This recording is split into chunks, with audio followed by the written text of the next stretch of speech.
नमस्कार दोस्तों, मैं उदय कुमार।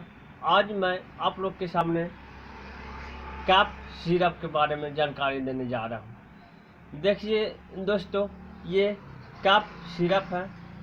ठंडा का मौसम चल रहा, अनेक प्रकार के खांसियों हो रहा, बरकम खांसी और सूखा खांसी, ये दोनों के लिए बहुत इम्पोर्टेंट सिरप है।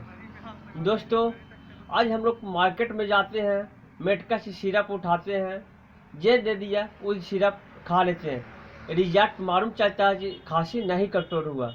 लेकिन हम एक बात कहने से दोस्तों, इधर उधर से सिरप खाए हैं उसके नहीं, लेकिन ये सिरप ये खा लेता है, उसको कंट्रोल होना ही होना, कितना पुराना खांसी क्यों ना हो, यह ताज़ा हो पुराना हो, सिरप कैप पर कंपनी का खा चुके हो, लेकिन ये सिरप आप खा लेते हैं तो 2 से 3 दिन में आपको पूरे के पूरे खांसी ख़त्म कर देगा। पहला खुराक में आपको कंट्रोल होना स्टार्ट हो जाएगा।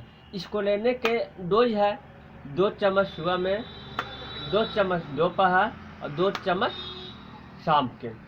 ये हर्बल रत्ना केयर का प्रोडक्ट है, बहुत इम्पोर्टेंट प्रोडक्ट है, बहुत अच्छा। मैंने इसके तुलना हम कह ही नहीं सकते हैं कितना ये मैंने दे देते हैं। मैंने हो गया कैसे DX सिरप हो गया, ये हो गया, उसको रहने साहब ने देखिए दोस्तों, यही है कैप रिलीफ सिरप। इसमें बहुत प्रकार के कंपोजिशन मिला हुआ, एक प्रकार के नहीं दोस्तों। अब यही हम लोग को है, ये कंपोजिशन आप लोग देख रहे हैं, यही कंपोजिशन हम लोग को इन्फेक्शन को और कितना वायरस रहता है उसको काट के और शरीर को विकास करता है और खांसी कंप्लीट कर देता है। थैंक यू दोस्तों, फिर मिलेंगे नेक्स्ट। ओके, धन्यवाद।